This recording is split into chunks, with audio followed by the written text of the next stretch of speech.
not in front of me. So we're going to get started here in a second with our August webinar. Just want to remind everybody of our next webinars that are coming up. Hopefully when you registered for all of them. We have October and December coming up after this, and everything is recorded. We're recording this one today so you can share it out with colleagues afterwards. We're going to do a quick poll before we get started to have everybody self-identify. It'll pop up on your screen here in just a second.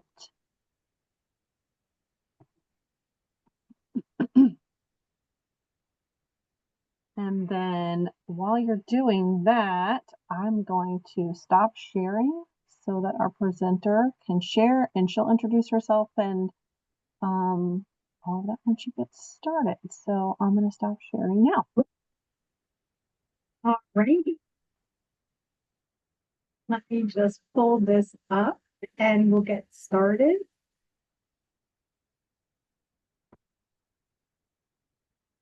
So thumbs up, we can see the slides. Looks great. Okay, good. That's awesome. So hi, everybody. I am very excited to be here today.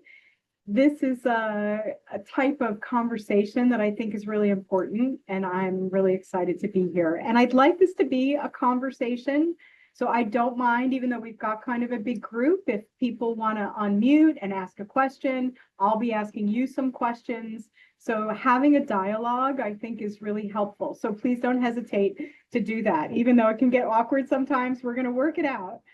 So I'm going to move forward a little bit here and do our NEFA announcement and then tell you a little bit about myself.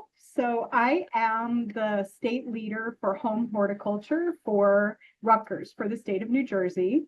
And we have 21 counties in New Jersey. We only have Master Gardener programs in 16 of them.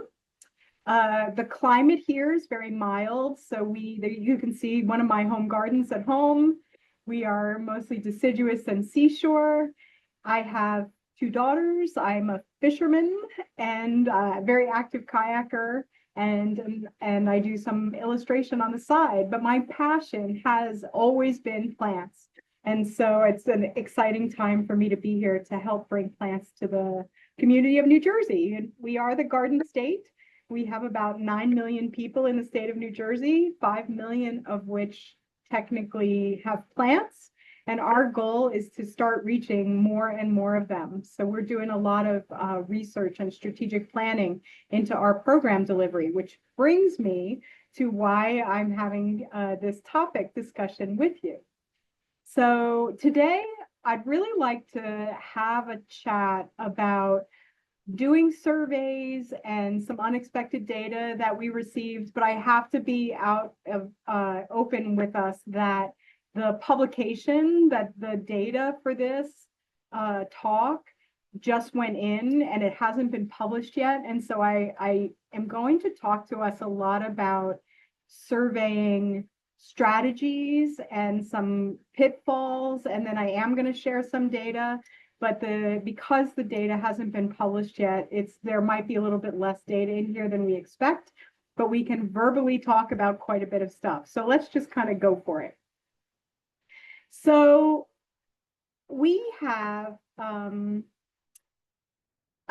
sorry, I just have to move our faces a little bit because they're right on top of where we are. So one of the things I want to talk to us about is surveying.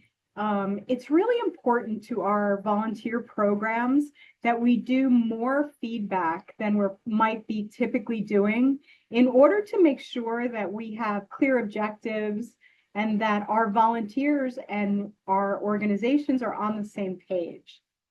And part of that is collecting what we call multidimensional data. And what that means is we don't just survey the volunteers and then take that information. We need to survey and gain information from our county partners, our homeowners, our peers, our peer organizations, because they're all part of what makes the program successful.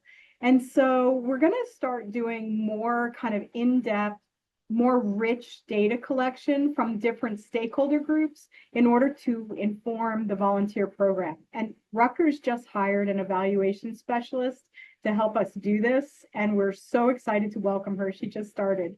And to help us to try and do more evaluation, which we're going to talk about later in the survey data. So the other thing I want us to have in mind is that when we survey and or try and figure out how our programs are going, we want to survey both processes and outcomes. So we want to know how things are working, and then are they working? So are our processes as effective as they can be, and are they resulting in anything that we're trying to accomplish? And the prioritization for us right now is our volunteer experience. You may have heard me speak. I've been speaking of different conferences lately about our program being a little bit in transition. The Master Gardeners have been in Rutgers for 40 years, 41 years this year. And just like a lot of you are experiencing, the volunteer profile is changing as the baby boomers are starting to age out of the volunteer pool. Our programs, yours and mine, Master Gardener programs, were designed for baby boomers. They were designed for a particular kind of person, and they haven't changed all that much. Our training, our structure really resonates with the typical baby boomer. So we did some demographic studies, and we came out 89 to 91% very hardly based in a solid baby boomer volunteer program. And now data is showing that millennials are actually doing more gardening than baby boomers. And millennials want to volunteer now. Gen X is the largest group of volunteers, and then the millennials are right behind them. And these folks don't want the same thing in their volunteerism that baby boomers wanted. And so we're trying to look at our program and see, is part of the conflicts or the things that we have happening here at Rutgers, are they because we're trying to fit like a round peg in a square hole kind of thing? Like, are we not keeping up with the times, and are we not being effective in being flexible and nimble with our volunteer program? So we're using what we call mixed methods for rich insights. One of the things you want to do is consider that all data cannot be acquired in a survey. And that's one of the things we'll talk about a little bit more today.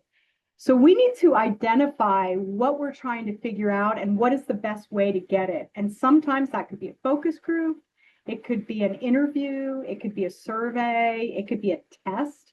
So we want to use different ways to figure out what we want to know. Then we need to benchmark and compare. So here's something that we struggled with here at Rutgers. We had never done a broad survey of volunteer satisfaction, of volunteer experience. And so when we were trying to compare things that we would like to do, changes we'd like to make with how things were going, we didn't have a benchmark. And so the survey that I'll be showing you today is the benchmark survey to give us something to compare future data to. But if you don't do a benchmark at some point, you're not going to be able to have comparative data in the future. So benchmarking is something we'll talk about. And then involving volunteers in your data collection. Volunteers, as I hope all of you know, the more you involve them in the decision-making and the operation of your program, even as far as evaluation, gets their ownership and their investment and gets them involved. And the last thing is make what you're doing actionable. So what that means is that you're not just collecting data for data's sake. You're collecting data to inform decisions to take action. And so one lesson that we learned, which I will be showing you some of, is that we collected a lot of data that we now call so what data. Okay, most of our volunteers are over the age of 70. They are white women who are wealthy. How does that help us with decision making? Like we came up with a lot of data that didn't really inform us about things that we were trying to figure out. So we want to not do that again. So let's talk about surveying and research. A lot of times we discuss surveys as if they are research, and surveys are a type of research benchmarking, but often they are not treated like research because they're very general. Like an early career person or someone who's never done surveying before, it's kind of like people say, what do you know about your volunteer program? And you're like, oh, I'll ask them some questions, and you run out and you do a survey. That's not how you do kind of research. So surveys are often what I call fishing expeditions. You ask a whole bunch of questions, you see what you get, and then you start doing research. And research is like hunting. You're trying to figure out something specific, and you have to have the right method in order to find it, to catch it. And so these are different methodologies. Surveys can gather baseline data, but mostly they raise questions for research that will give you specific answers to questions. Surveys, they have a variety of options. You can ask things in a lot of different ways, but in research, you're going to be very targeted. We're going to talk about that. And survey data requires less complex analysis. So sometimes it's really easy. You send something out and you say, did you learn from this class? And they say, yes, great. And so your data is like yes and no, they liked it or didn't like it. But research data often requires a little bit more analysis, like did this person at this class in this climate benefit, and how did they benefit, is more of a strategic question than just a yes or no question. And lastly, surveys can be very susceptible to bias. And we all like to think we aren't biased, but we are often. When we ask our questions, they are often leading questions, and we need to learn to be more neutral in surveys. Research, because it's more data focused, is very strategic. So this was all a very general overview. I'd like to show you specifics.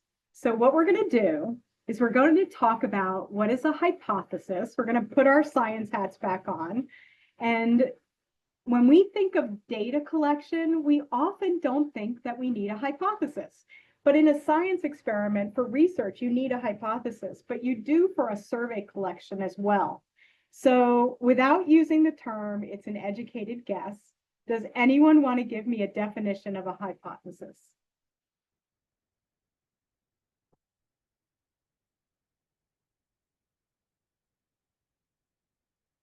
The results that you think is going to happen. Okay, so you're going to make a prediction, and there's something about that prediction that you're going to try and figure out.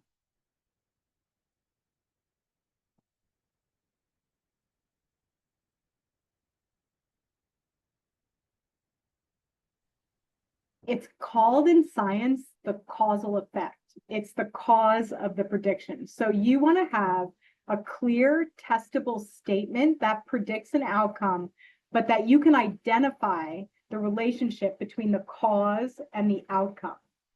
Now, when we think of this in terms of survey data, you might be thinking like, how are we going to do this? And I'm going to show you, because you're going to be so much more successful in collecting data if you think of this more strategically than you might have in the past.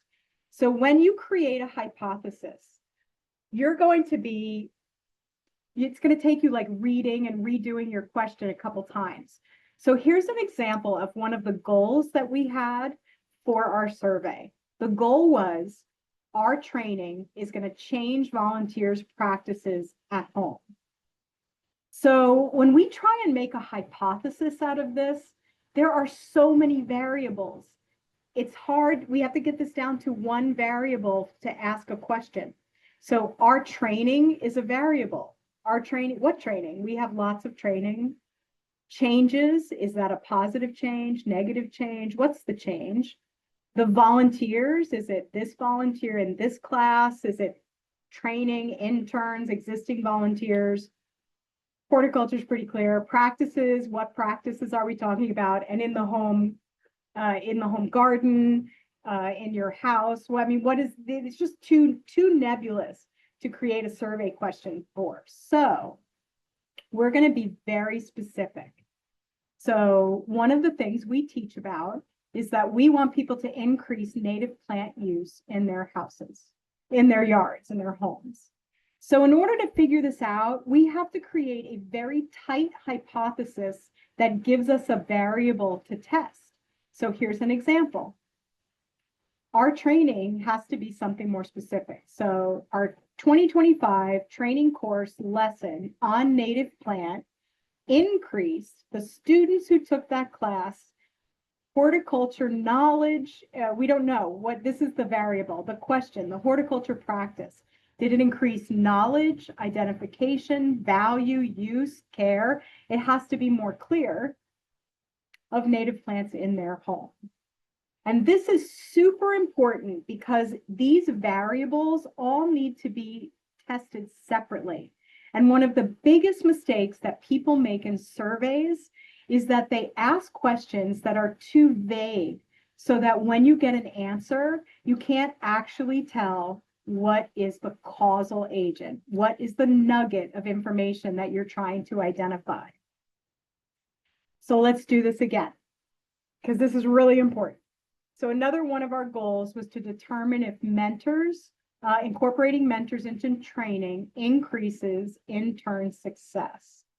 So if we look at each one of these, every single one can be a variable. Get ready, because there's a question coming out for you guys. So we changed this to pairing active Rutgers Master Gardeners who have been trained as mentors with new volunteers in training from the start. They had to be from the start of training through the internship, increased this group's conversion rate we're covered up by 25%. So this I can test. So let me ask you guys, what is the variable that you would test in this sentence?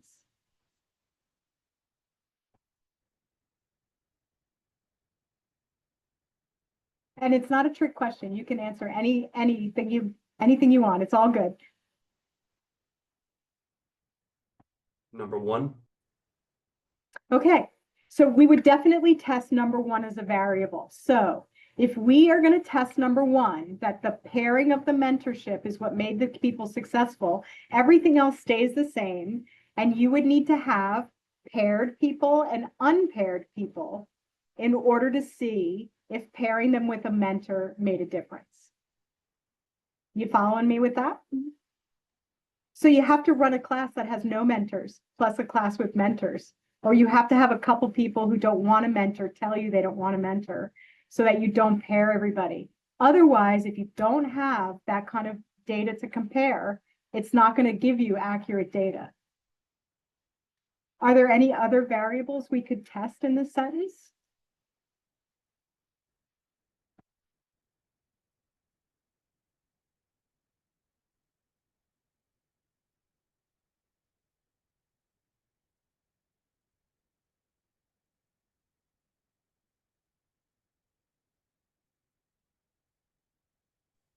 And so we could, I'm going to give you guys a break here. We could test that if they just went through the course with a mentor, but not the internship, or if they went with the same mentor through the course and the internship, was that a difference? So as long, we could test any one of numbers 1 through 5, as long as it's the only thing that has an option, has something for us to compare. And then if we do that, we can ask a survey question about that and figure out if it had an impact. This is important because if we go back and we look at, if we look at this one, let's go back to this one. I think I had this. If you wanted to test knowledge, did the course on native plants increase the knowledge or identification of native plants? You would just do that by giving them a test. If you wanted to know if they changed their value of native plants, you have to do an interview or a focus group or some way of determining a value shift. It's hard to test value changes in a survey question. If you wanted to know if they increase their use, you do a survey. If you want to know if they've or changed their practices or care of plants, you can do a survey. So if you didn't clearly articulate what you're trying to know, the method you're going to fan out, the method that you're going to use to figure out the information needs to be specific. And that's why we want to spend so much more time thinking about this when we're getting ready to do evaluation. So when we looked at what we did, we had to do 4 surveys in order to try and get enough data that we could have these single things that we could tease out. So we did a first volunteer survey. It had almost 100 questions. Our volunteers did it because they were so lacking in the ability to give feedback that they were like chomping at the bit. 100 questions is way too much for a survey. But we did 100 and we had 988 people respond to the survey. It was really tremendous. And that prompted us to know how many things we did wrong, that we didn't do a lot of this pre-thinking. So we had to send out a second survey and 724 people answered that survey, and that was great. It also raised a lot of questions. So then we did a survey with all of Rutgers staff and faculty that had anything to do with the Master Gardener program, and so that we could compare it to what the volunteers, what their perception was and what our perception was as staff and faculty. And we had almost everyone, because we kind of said it was required, answer that. And then we thought, are we weird? Like, how did this, are our results like normal? So then we sent out one to all of the Master Gardener listserv, and we had 27 states respond, 50 people from 27 states respond, so that we could compare our volunteers, we could compare them to us, we could compare us to national data, and by doing this, we were able to tease out some interesting things. So some of the results were very unexpected, and that's great. I mean, if you knew everything, why do a survey? But some of them were more unexpected than others. So once this happened, we had to self-reflect for a little bit about why do you get unexpected results? Because one thing could be like our first survey, we didn't ask the right questions, or we messed up on some of the questions. So, and I'm going to show you examples of these so that you don't do this. You don't do what we did. And then it could be that so that was about the method. Like, we should have done some interviews, we should have done tests. And then sometimes the question itself had a flaw that we didn't catch before we sent out the survey. There could be bias, and there could be bias on both ends, the person asking the question and the person answering the question. And we learned that we have a bias issue inside, and we're going to talk about this. I don't yet love how I keep saying that. We're going to talk about this and this. But there's bias issues that you can have, and you can identify these often, unfortunately, after you get the survey back. And it could be that the process was valid and the results are valid and they were unexpected. So let's look at some of this. The first thing we're going to look at is the method of gathering information. And this is where I was talking about how, depending on what you want to know, you want to use different strategies in order to figure that out. So we're not going to spend a lot of time there. We're just going to know that we're going to be better educated about what kind of strategy is going to get us the right information. But I wanted to give you an example of this kind of mismatch. So we asked our staff and national staff to select the primary leader or decision maker for your Master Gardener program. And we define that as, in your program's hierarchy, the position would be the top of the Master Gardener org chart. So the blue is it cut off the bottom of the whatever you call it. The blue is national, the red is Rutgers. So nationally, most people said they have a state leader at the top of kind of the org chart. The next option was it's county based. So there's a county agent at the top of a bunch of little org charts. And then we had some other descriptions. It could be a dean. We gave a lot of options, and we gave none of the above.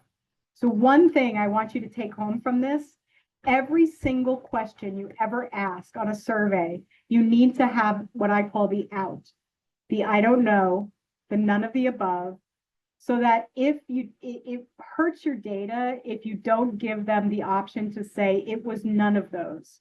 So we had that. And here we learned that this was complex. We should have done this as a pre-interview before we started asking about structure, because none of the above was the second most common response. So what this means is that we didn't hit it. We missed it. Whatever it is, there's another organization here that is not state or county. It's none of these. And I can't even imagine what none of these could be. So my question to you guys right now is, who has someone at the top of your org chart, which is not a state leader, a county extension head, a dean, a board of volunteers, an executive director, a state commission, or a county employee? Does this resonate with anyone about your program doesn't have one of these leaders?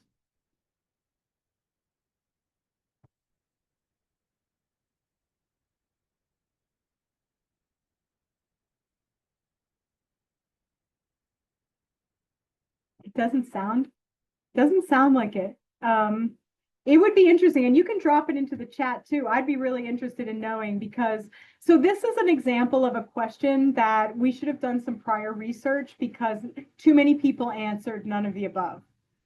And we can see this same thing in a flawed question. So this question was, please read this list of common motivations for volunteering, and based on your personal motivation, drag and drop the list into an order that the most important is on top and the least important is on the bottom. Okay, that's great. And most people answered contributing to my community, followed by, so this is ordered in the results that were given. So first of all, I didn't do my cardinal rule and ask none of the above. So one of the things that we got in comment boxes is that they did it for environmental sustainability, which we failed to ask. So there was that problem. The second problem is everyone knows what we want to hear. Contributing to the community is why we do our work. However, we asked this question, we were very sneaky, and we asked this question in like 5 different ways. And what came out in all of the others was that people were very intrinsically motivated for continuing education, social bonding, and physical activity. Contributing to the community, or characteristics that would lead you to believe it was contributing to the community, fell off like immediately. So what we see here is a flawed question that was missing some of the options and had a bias which told the participants what we expected them to answer. So this question was not a success, and we abandoned this data. So here's another one. I love this one. When I read it back now, I think it's so funny. But which of the following barriers have you encountered while participating in the Rutgers Master Gardener program? Choose all that apply. And we were looking to try and figure out, like, do we need to change our times or access or anything? But the people who are volunteering in your program don't have a barrier. They're volunteering. So everybody said they had no barriers. And then there was a couple others, but this was a flawed question. We asked the people who love us and work here, why do they work, can they work here? Well, yes, they can, because there are volunteers. So this one didn't work as well. So what I'm trying to get across to you all is that the questions seem very plain and straightforward, but we have to be more strategic to make sure that they hit the mark.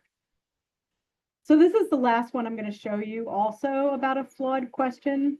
And we were trying to figure out if we should make a particular number of monthly meetings required in order to maintain your active status.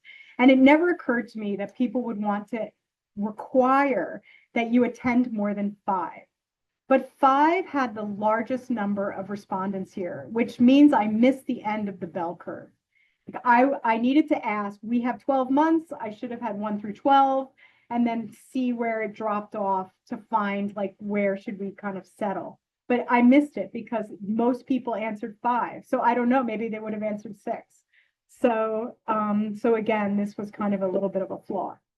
Can't you wait to see the data after this?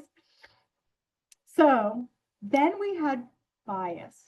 So I'm throwing this out there because I believe in being transparent and to self-reflect. So this is an answer that I had bias because I am positive that our volunteers don't recognize that the leadership of the program comes from Rutgers. We have every county has a different organization. We have some 501c3s, some executive boards. We have some advisory boards. I mean, it's so convoluted. And I was just certain. So I asked, who is your leader? And I gave them those choices. At least I remember I don't know. And when I got back the results, I was like, yes, more than half the people misidentified it. But it's not true. Actually, people mostly said they identified it correctly, or a huge number of people said, I don't know the leadership of the program. So even though I had to let go of my bias towards this question, we did get some really good information. And that was that the volunteers are confused about who their leadership of their program is. So this was hugely valuable to us. We also saw bias in the participants, and this one affects nationally and Rutgers. So we asked everybody, what is your conversion rate from training to being an active volunteer? And most people nationally said the conversion rate from training to active volunteer or certified volunteer is 70 to 100%. We're really happy about that. And I believe that that is true. And in Rutgers, we're not there yet. Unfortunately, the next most common answer is we don't track this or we don't know this.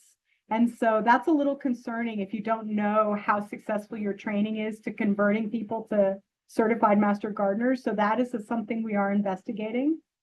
But we also felt that the level of content in our training is appropriate to create someone who has master level knowledge of volunteering. So this sounds great. We love our training. It's great science. We're converting. And then we said, our volunteers, master gardeners, masters of gardening. And it was like,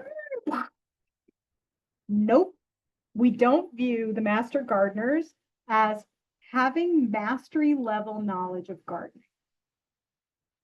The master gardeners, 50% approximately of them do think that they are masters of gardeners. So there's a disconnect between staff and faculty and volunteers. And this is national. This is national and Rutgers. And on top of that, we need to evaluate it because it is an ethical issue. If you go to the Center for Volunteerism or to any of the volunteer associations, one of the ethical agreements that we have with our volunteers is that we recruit them because we need them.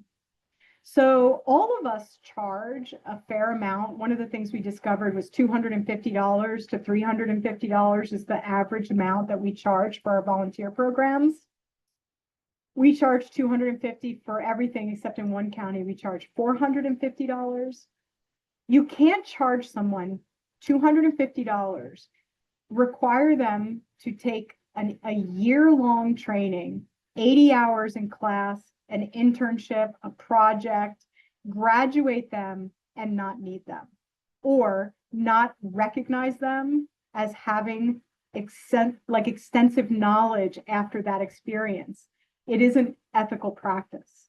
And so we're examining this and ourselves. But one of the things I did in order to figure this out is I started interviewing people, both here at Rutgers and in various programs across the country. And the responses that I got were really fascinating. They were things like, what is mastery? Should we use the term master? I have a PhD and I don't call myself a master. But the most common response was, can a volunteer be a master of gardening, a master of anything? So that's bias against volunteers simply for being volunteers.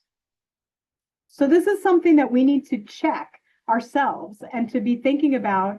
And I don't know, for your programs too, we want to think about, how do we bring people to a level that we recognize them as someone who can answer a helpline question and represent the organization and the public and trust that they know enough to do that. So this is something that I think is really important. I am totally open to having a discussion about this for a couple minutes. So I can see the chat, but I can't read it, but I can see that it's kind of going. So does anyone want to say anything about this? Yes, Ruth, I would like to say something. After all the training, and if you have a person who's a master gardener for, let's say, 10 years, they should be a master of something. You know, we have master gardeners who are herbalists, who are native plants. They are all into native plants and everything of that nature. And they know their stuff. They know it better than some horticulturalists who taken X number of hours in college. So I think to say that the volunteers do not have the expertise is a misnomer, because you need to know what volunteers you're talking about. Well, yeah, Esther, that's a really good point. So one of the things that we wanted to clarify maybe in the future is a first year master gardener knowledgeable enough to represent the organization? Lots of people come to master gardener training and say right from day one, I've never done any gardening, that's why I'm here.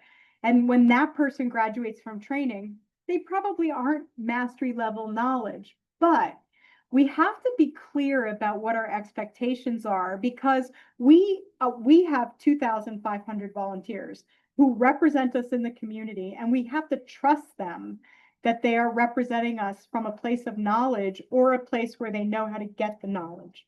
And it is concerning for me that at Rutgers, only 4% of the people felt like the entire group had represented expertise in gardening. So this is definitely one that needs to be teased out. Like, there's a lot going on here, and it's something that we're going to look at. Does anyone else want to share anything?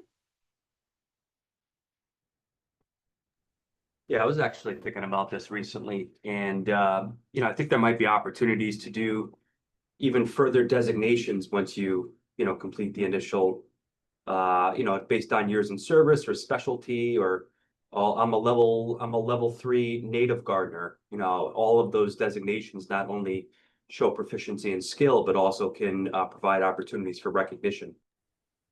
Yeah, I think that's a really good point.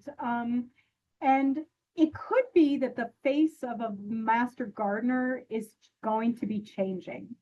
That kind of hierarchical designation of volunteers, as well as the dedication that it takes to become a master gardener, isn't appealing to millennials and Gen Z. They don't care about that. They want to get in there and they want to get active.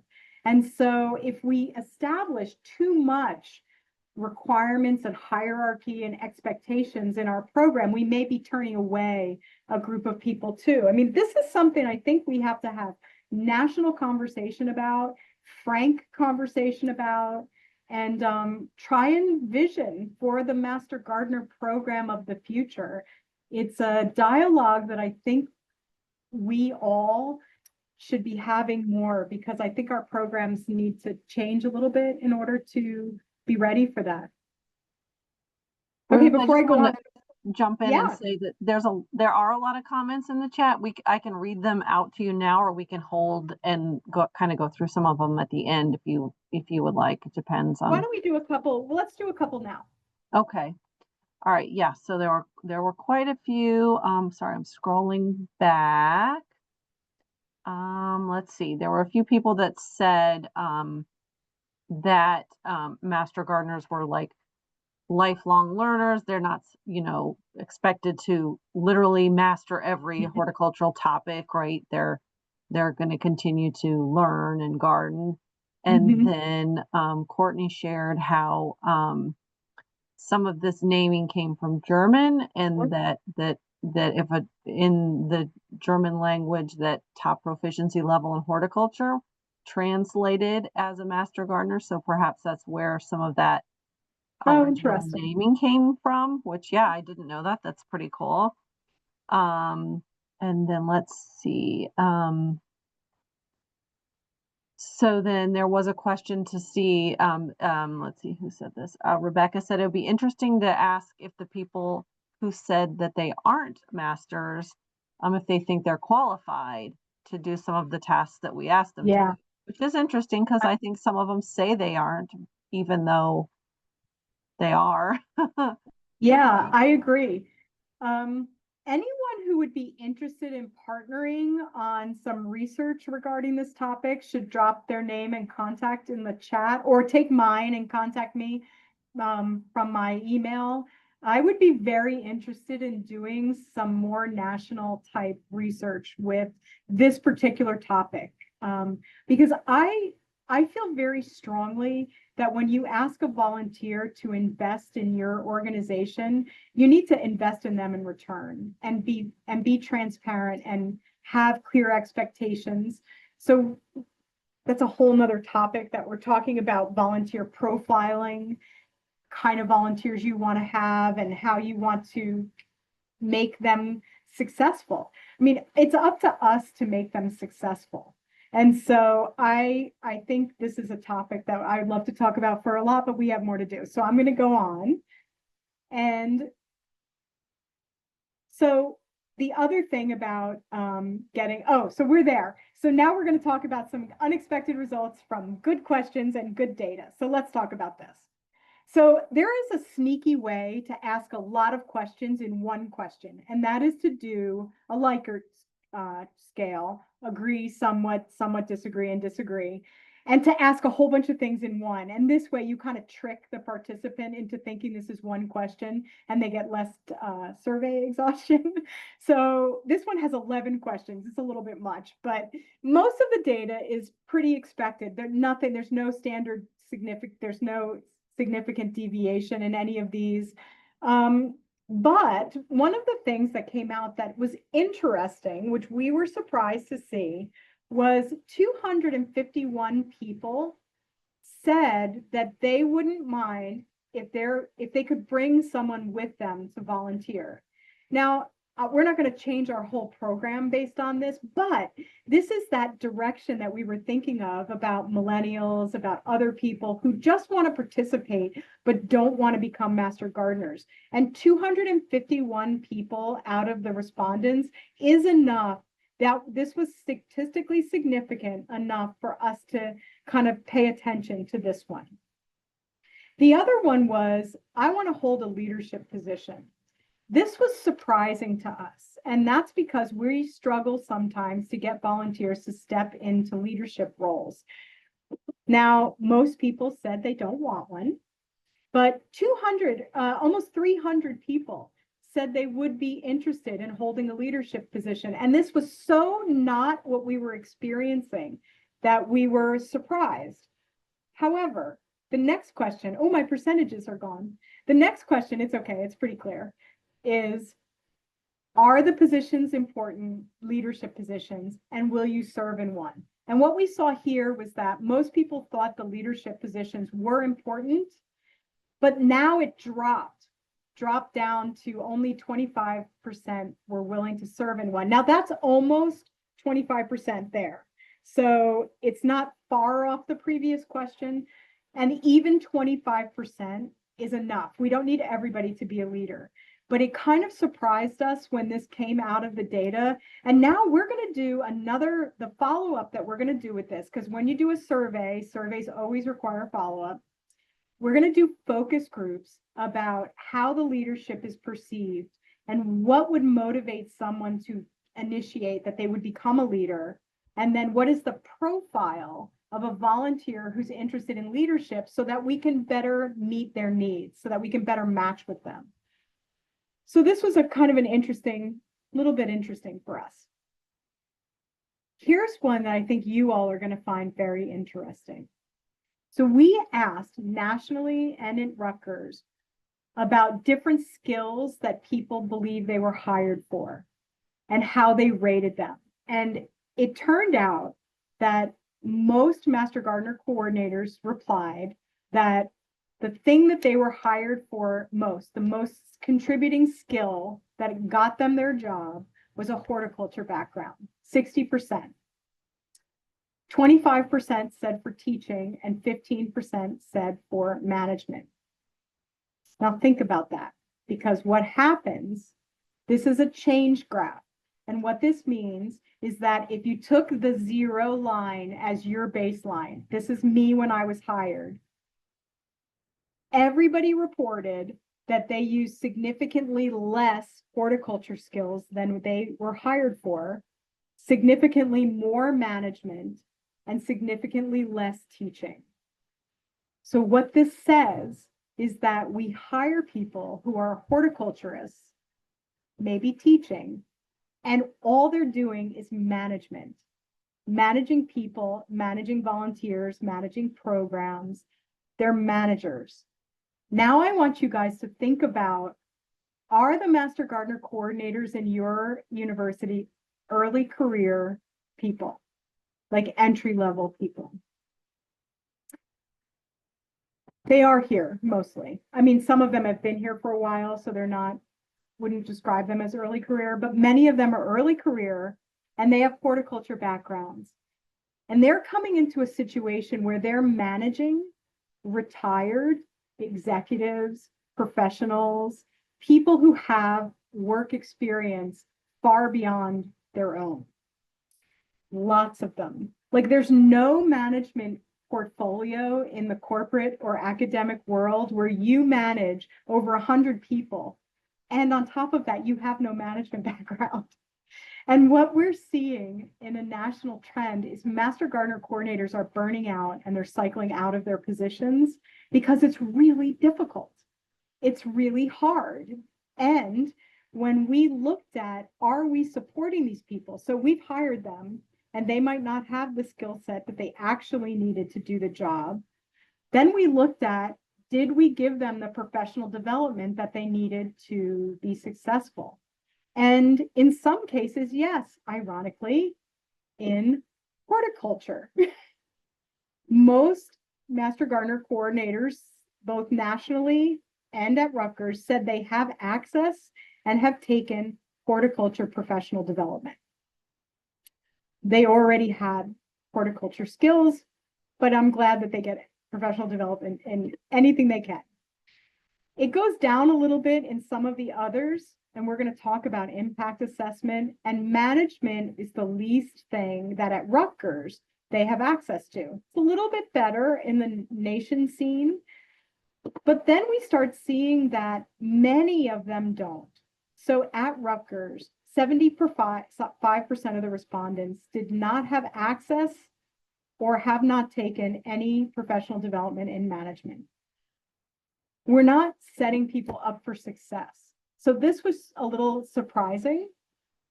And these numbers don't add up to 100%, by the way, because some people answered some more than once or some. So it's a little bit, it's close. But what we're seeing when we see this data is that Master Gardener coordinators need support. They need support and training in management, and they need support and training in assessment. And in some of the other fields, volunteer best practices being the thing that the least number at Rutgers have taken. And it was lower nationally too, but mostly in Rutgers. So we are looking at bringing in a specialist who's going to be helping us with our best practices. So this is another one where I'd like to pause and ask people if I'll put this one back up. What is your first thought when you see this? Does this feel wrong? Does it feel like something you're experienced and maybe changed? Or what does this make you think?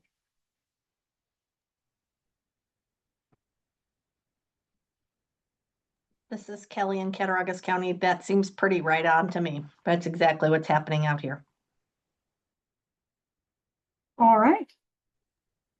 Anybody else want to chime in with anything? There are a I- few in the chat I- that say yes, yep, for sure. Yeah. I think this is right on, and there's a reason for this. When you recruit for a master gardener coordinator and all, the first thing you require is that they have horticultural practices, environmental practices, and all. You never really talk about in the recruitment process about managing or volunteer management skills.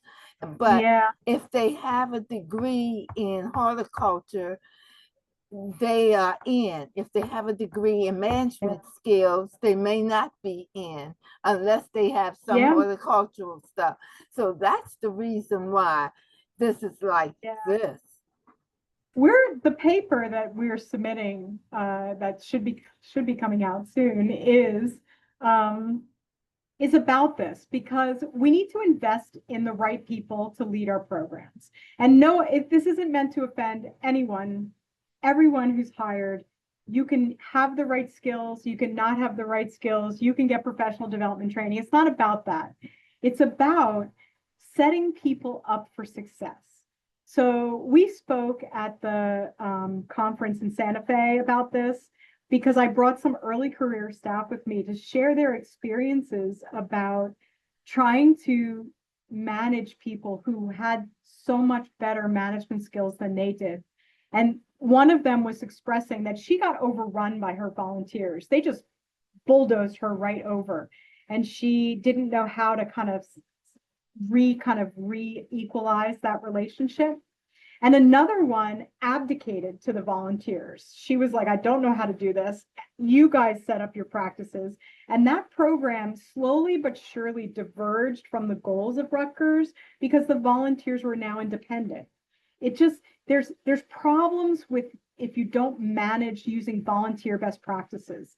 And this is another thing that we wanted to emphasize is there is an entire field of study, volunteer management and volunteer best practices. And we tend to kind of isolate ourselves in our extension bubble. But in reality, there's a field of expertise out there that has self-assessments and training and all kinds of things to help us have stronger volunteer programs. And we need to kind of open our eyes out and look past our extension borders to the resources that are available to help us do that. And so look for that information coming out soon. So the last thing I want to share, one more point, because I don't want to run out of time, and that is about impact assessment. And I know if you're truthful, most people go like, oh, because we are interesting with our impact assessment. So we asked everybody, are you satisfied or dissatisfied with your state's overall ability to positively impact your community through your Master Gardener program? Yay! We mostly said we're extremely or moderately satisfied. Good for us. Do you conduct a formal evaluation of your volunteer program? 96% at Rutgers, 69% nationally said no. Okay, that's bad enough. But then, do you measure change in the community in order to determine if your program is successful? No, we are a little, but mostly no. So when we say, are you satisfied with your program's impact, and then say we are not measuring our program's impact, it's a little questionable. Then we said, is impact too difficult to determine? So what do you focus on? And the response was people focus on quantitative data. And this is so true because we asked then in a follow-up question, what impact data are you collecting? And it was number of hours, pounds of food, number of demo gardens, square footage of gardening. Those are all quantitative assessments. They are not impact. Impact is change. And if you're not measuring change, you're not measuring impact. And so this is also saying we're not measuring impact. And then we need professional development. Yes, now everybody's like, yes, we do. And we do. So it is concerning. This was a surprising thing because we all know the extension logic model. It's filled with all the assessment that we're supposed to do in there. We all do our annual reporting. But a lot of what we're doing, we're mismeasuring impact as quantitative data. We gave 50,000 hours. That's great, but did those 50,000 hours do anything to change our community for the better? We're not assessing a lot of that. So we need to kind of focus a little bit more on that. So what does this make you all think when I say this?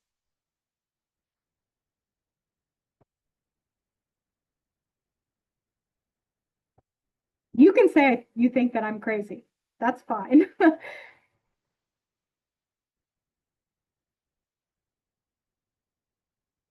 Kelly, did I see you flashing on? You did. I don't think you're crazy. I think it's great that you have someone to help you put together the surveys I and can- that you kind of know what you're looking for, because we really struggle with that here. Yeah, I think I agree. We did a workshop just this past 2 weeks ago at the American Society for Science Conference about how to create surveys. And it was really great to have the conversation with people because we need to kind of get a little bit more nimble with this.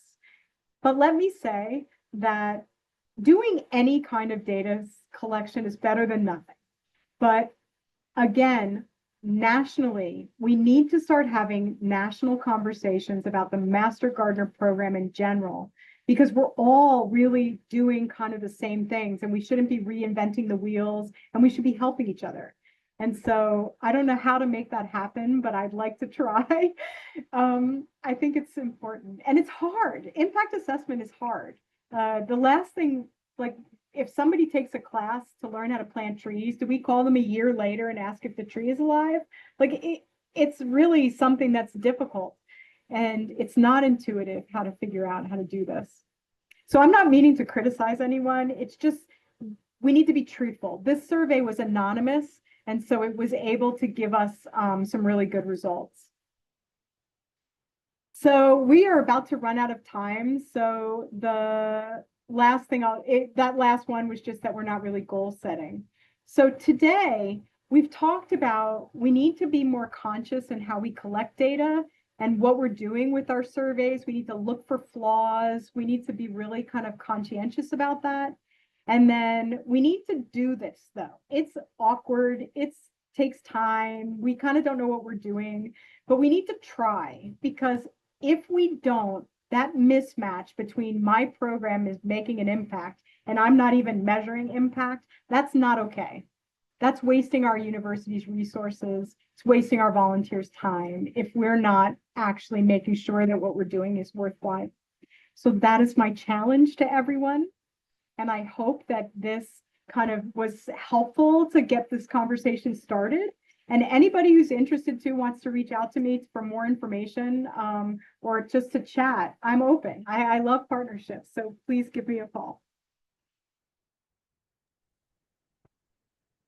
Awesome. Thank you. Yeah, when we send out the link to the recording and everything, we can pull some of the comments that are like related to this to share with people if you missed a few of them in the chat. And then we can provide your contact information for people too, so you don't have to write it down now. We can pull that up and get that out to everybody also, and figure out maybe some ways. Maybe it's another webinar to help us all learn how to do this together. maybe we need your evaluation specialist to get on with all of us I know, and that help would us be out. great. Um, That would be great. yeah. And do you have the original survey that went out to share with people I again? do, and Okay. I can, but I can't do it until, I have to say, until the research is published, which we have 2 articles that are in submission right now. The moment that they're out, I'm willing to open up everything. But I just need to get, as a faculty pre-tenure, I need to do that first. Yeah, and so also maybe whenever all of your papers come out, if you shoot us an email, we can make sure the whole group gets that also. Be So you happy don't have to. to go back and you all don't have to go look for it or anything. We can make sure to stay on top of it and share it back out. You got it. Awesome. Well, thank you. We appreciate you sharing all this. This was really, really informative, super helpful for Awesome. sure. Well, thank you. I look forward to reading the chat. So thank you, everybody. And again, I appreciate your input and time. And I encourage you guys to all continue doing great things. We have the chance to really make a difference. And I hope you're inspired to do that. So thank you. Awesome. And I just have a couple, I know we're out of time. And so I just wanted to share a couple more things. We had some really quick announcements. And yeah, we're doing a poll at the same time as well. I just wanted to remind everybody about the International Master Gardener Conference that's taking place at the end of the month. It's a virtual conference, and hopefully you all, or at least your Master Gardener volunteers, are attending the conference or planning to attend. There's a really packed schedule, so take a look at that. It's posted on the website. And then this is a new announcement for you to hold the date for the National Extension Master Gardener Coordinator Conference for 2026. It will be in Chicago. If you have not been to one before, they are really awesome. Great opportunity to present, to learn a lot, maybe even more about this topic. So mark your calendars for that now, and then we'll have more information as it gets closer. We'll make sure we put that in our webinars. And then again, a reminder that this webinar and all of our webinars will be on our YouTube channel. But I will send out the link to this and all of that information along with Ruth's email address after this presentation. So as soon as I get it posted, I'll send that out. And then all of our announcements are also in the monthly newsletter. So hopefully you're getting that delivered to you in your email.